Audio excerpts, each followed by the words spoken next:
Video ini akan berisi tentang learning by doing kolam biovlog di minggu pertama. Nah, sedikit berbeda dengan biovlog biasanya. Kali ini metode biovlog ini saya sudah sesuaikan dengan kondisi kawan-kawan yang pemula yang baru mulai budidaya ikan nila. Nah, yang kalian yang punya kolam beton dan ingin melakukan budidaya ikan nila dengan cara biovlog, kalian harus tonton video biovlog series ini dan jangan di skip supaya informasinya bisa kalian terima dengan akurat dan bisa kalian lakukan di rumah ya.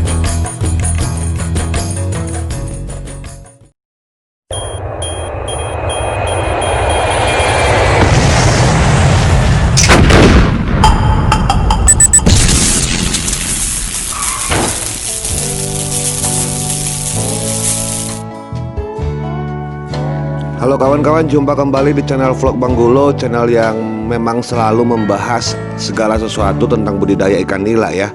Seperti saya janjikan kemarin, biovlog video series kita untuk kolam bulat sudah kelar, sudah siap, tinggal nunggu panen saja. Nah, kali ini kita akan membahas video series yang baru, tetap di learning by doing, biovlog kolam beton. Kali ini kita akan membahas minggu pertama ya. Jadi ini video pertama, jadi kalian jangan lupa kita akan upload setiap minggu perkembangan dari kolam ini, sekaligus belajar dan juga menularkan pengetahuan buat kawan-kawan ya, supaya bisa membuat kolam biovlog di rumahnya masing-masing. Metode biovlog yang saya sajikan di video kita kali ini di kolam beton ini, saya katakan menggunakan metode terbalik. Maksudnya itu metode terbalik, kita tebar bibit dulu baru membentuk air. Kenapa saya lakukan ini? Karena banyak sekali kawan-kawan kita yang baru memulai budidaya ikan nila itu cenderung hanya memiliki satu kolam. Dan ini mengakibatkan ketika bibit masuk, karantina bibitnya itu nggak ada, jadi langsung masuk ke dalam kolam biovlog. Sementara itu di sisi lain kan, dalam perjalanan saya menjalankan budidaya ikan nila secara biovlog, faktor yang paling besar itu, faktor kegagalannya itu adalah di kematian bibit di awal tebar ya. Dari minggu pertama hingga minggu keempat itu rata-rata kematiannya sangat besar. Dan ini semua diakibatkan oleh penyakit yang dibawa oleh bibit. Kenapa? Karena kolam biovlog itu jika bibit dikasih dalam keadaan tidak sehat atau membawa penyakit, maka di kolam biovlog dia akan berkembang jauh lebih pesat dibandingkan di kolam-kolam dengan sistem yang lain. Oleh karena itu memang sangat penting sekali untuk melakukan karantina bibit.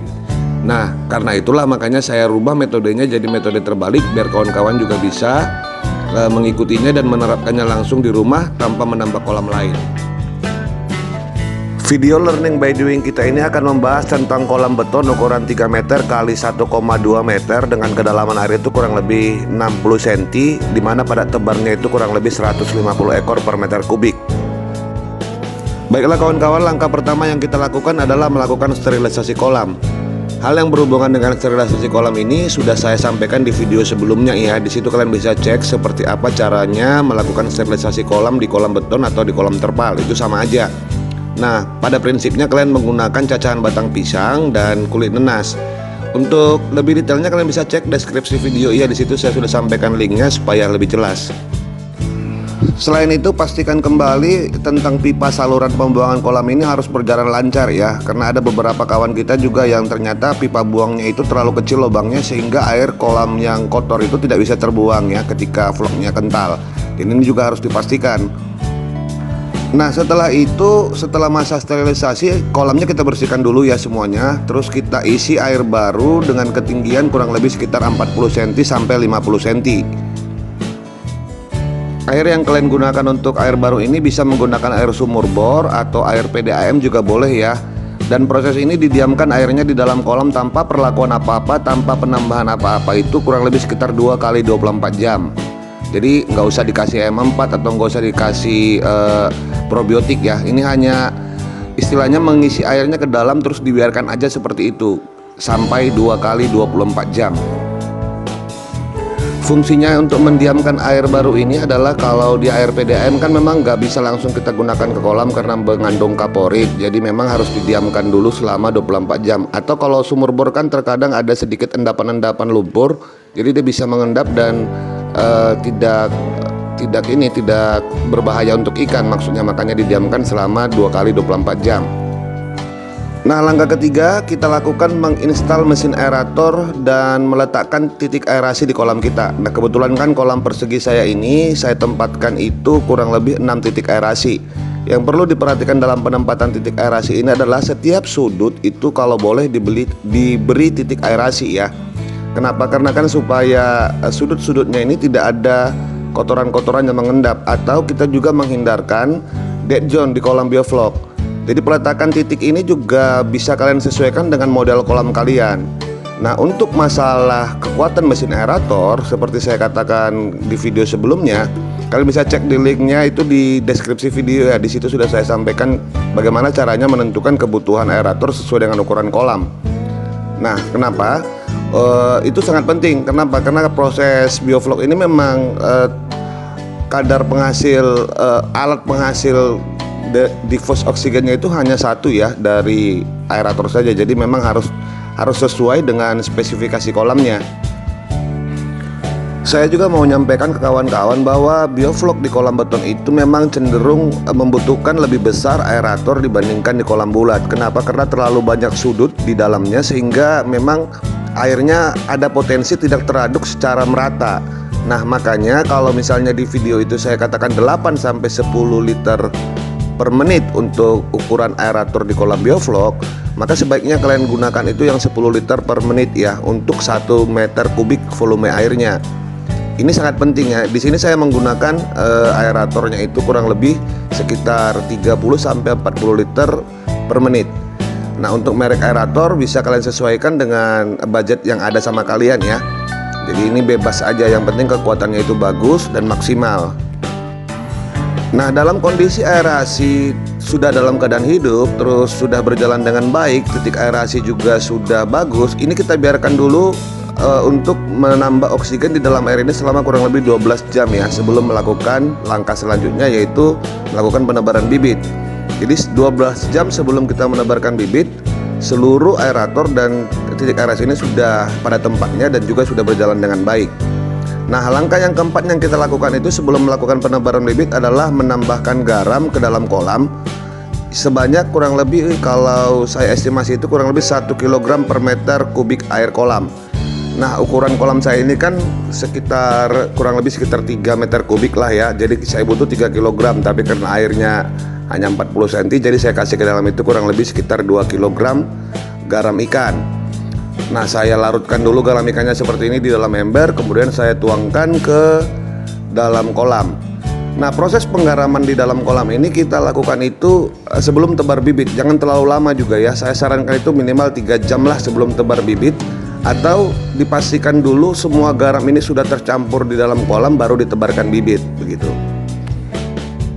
Nah, fungsi penggaraman di kolam ini itu lebih ke karantina bibit ya. Jadi kita itu menyehatkan bibit dulu, terus menghindarkan atau mencegah bibit penyakit yang dibawa oleh bibit atau yang sudah ada di dalam kolam ini, supaya minimal mati atau berkurang lah gitu ya, supaya perjalanan proses bioflok kita ini lancar ke depannya.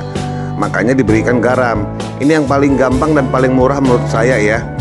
Jadi kita fungsinya ini hanya untuk mensterilisasikan kolam kita, serta mensterilisasikan bibit-bibit ikan yang akan masuk kemari itu agar sehat, dan bibit penyakit yang dia bawa dari kolam pembibitan bisa hilang gitu maksudnya. Sehingga bibit yang akan kita jalankan di bioflok itu sudah kita pastikan 100% itu aman gitu atau sehat.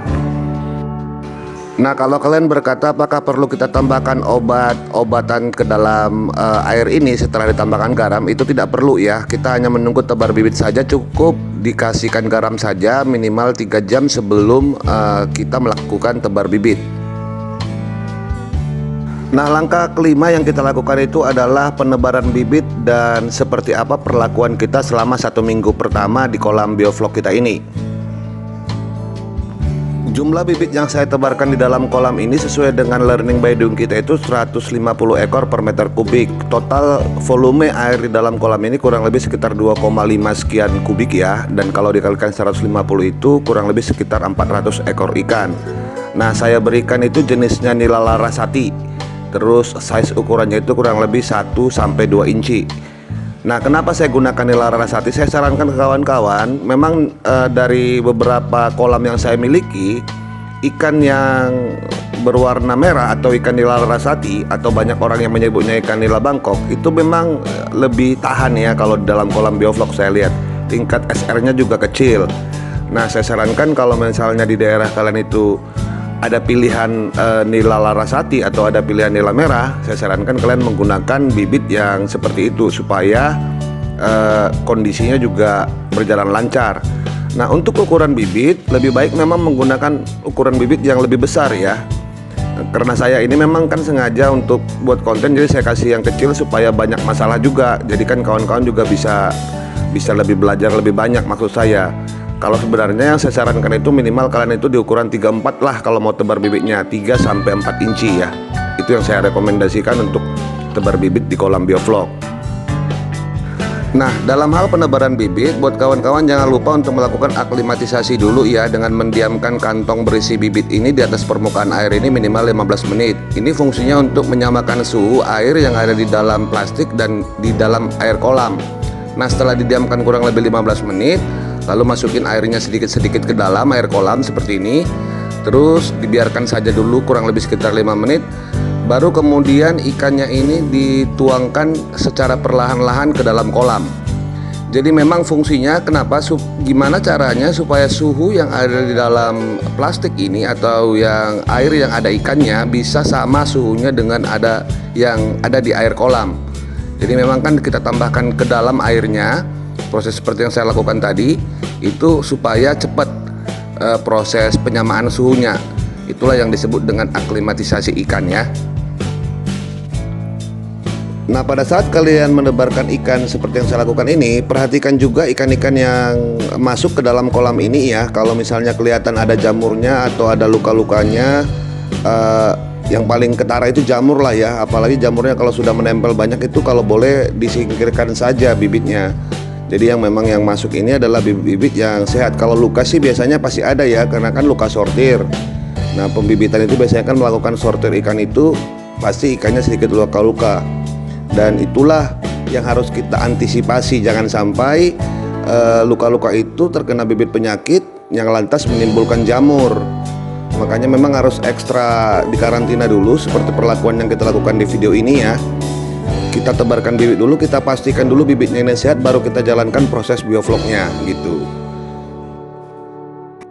Nah, jika dalam proses kalian menebarkan bibit ini ada sesuatu hal yang ganjil dari bibit ikannya ya, kelihatan contohnya dia menyendiri, terus berenangnya juga tidak seperti kawan-kawannya, atau mungkin ada ekornya yang sudah hilang, itu sebaiknya sih dipisahkan saja ya. Itu sudah pasti bibitnya nggak bagus atau sudah pasti ada penyakitnya, supaya nggak menular ke kawan-kawannya yang lain. Jadi kolam kita ini tetap steril.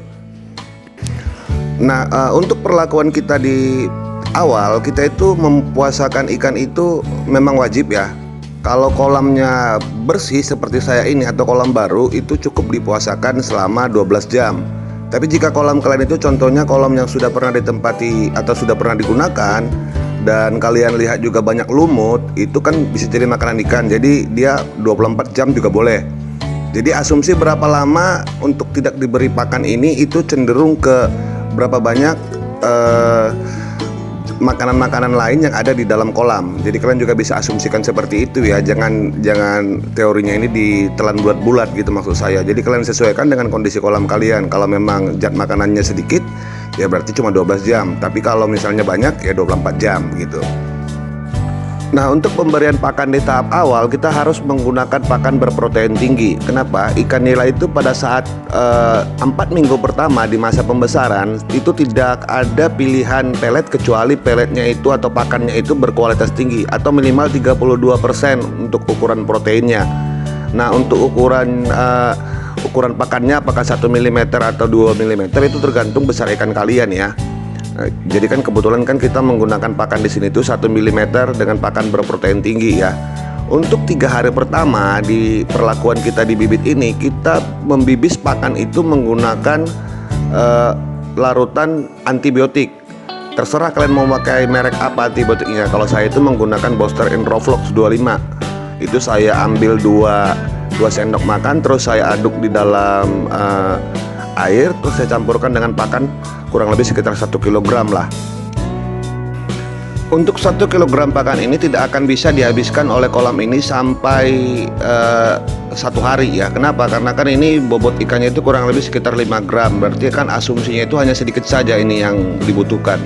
Nah, untuk pembibisan menggunakan antibiotik itu sebenarnya bisa kita lakukan 1 kali bibis untuk pakan 3-4 hari. Jadi memang kan disesuaikan juga dengan ukuran ikannya, bobotnya berapa. Kalau diestimasi sih kurang lebih sekitar 1% lah yang dari bobot si ikan ini yang kita berikan pakan. Memang kita kurangi pakannya ya. Kenapa kita kurangi? Ya supaya juga dia lahap memakan antibiotik yang kita kasih gitu. Dengan kurangnya pakan kan mereka akan lebih lapar, jadi langsung pakannya dimakan begitu. Nah, sebagai tambahan kalian juga bisa memasukkan daun pepaya. Kalau saya itu biasanya mengambil daun pepaya minimal 1 lah ya, yang langsung tanpa diperlakukan apa-apa saya masukin ke dalam kolam. Ini juga berfungsi sebagai antibiotik. Nah, daun pepaya ini bakal dia makan nantinya sehingga tinggal jari-jarinya saja dan tulang-tulangnya. Getah daun pepaya ini sangat manjur untuk menghilangkan jamur. Jadi memang prinsip memberikan pakan yang kurang, pakan pelet yang kurang ke ikan ini agar dia ini bisa atau mau memakan daun pepaya yang kita kasihkan ke dalam kolam ini gitu. Perlu juga diperhatikan bahwa perlakuan kita di dalam minggu pertama ini tidak menambahkan probiotik apa-apa ke dalam kolam. Jadi murni hanya garam saja, terus menjaga agar air kolam ini tetap bersih, tetap jernih, agar ikannya ini sehat. Nah, ini di minggu pertama memang kita tidak menambahkan probiotik ya. Estimasi saya perlakuan seperti ini biasanya itu paling lama 5 hari. Kalau ikannya nggak ada kendala itu sudah bisa kita lakukan terapi biofloknya gitu. Nah, tentunya ini akan saya jelaskan secara detail nanti di minggu depan. Jadi kan minggu ini memang saya biarkan dulu kita lihat kondisinya ini. Kalau misalnya dalam perjalanannya di hari-hari ketika kita melakukan di minggu pertama ini ada ikan yang mati, itu disingkirkan. Terus ada ikan yang bermasalah atau yang sakit, itu juga dipisahkan dan diobatin. Sehingga nanti di minggu kedua ikan-ikan yang sehat saja yang akan kita terapi di dalam sistem bioflok yang kita lakukan. Baiklah kawan-kawan, hanya itu yang bisa saya sampaikan di video kita kali ini ya, di perlakuan kita di kolam beton bioflok kita itu di minggu pertama. Video ini memang agak sedikit berdurasi panjang karena saya ingin detail videonya agar pesan-pesan atau cara-cara yang saya lakukan di kolam bioflok ini juga bisa kawan-kawan lihat langsung gitu ya. Memang agak sedikit panjang lah di yang pertama ini. Nah, jangan lupa kita akan melanjutkan biovlog video series kolam beton ini di minggu depan ya. Kita akan upload setiap hari Sabtu kalau tidak ada kendala atau kalau tidak ada kesibukan saya pasti akan upload setiap minggu. Nah, minggu depan tentunya akan kita upload seperti apa perlakuan kita di kolam ini hingga ini nantinya menjadi kolam biovlog. Dan terus saya tidak berhenti menyampaikan ke kawan-kawan yang belum subscribe channel ini, silahkan subscribe channelnya, terus aktifkan lonceng notifikasi kalian ya. Terus kalau kalian mau berkomentar tentang topik yang kita bahas, silahkan berikan komentar kalian di kolom komentar kita. Dan terus jangan lupa juga untuk follow Instagram kita @channel_banggulo. Di sana saya akan sampaikan informasi-informasi seputar biovlog dan peralatannya ya. Kalian bisa cek di sana atau tanya-tanya kalau misalnya mau belanja juga boleh. Semua lengkap peralatan tentang kolam budidaya ikan. Baiklah kawan-kawan, saya Bang Gulo beserta ikan nila saya yang hadir di video ini mohon undur diri dulu ya. Sampai jumpa di video biovlog series minggu depan. Bye bye.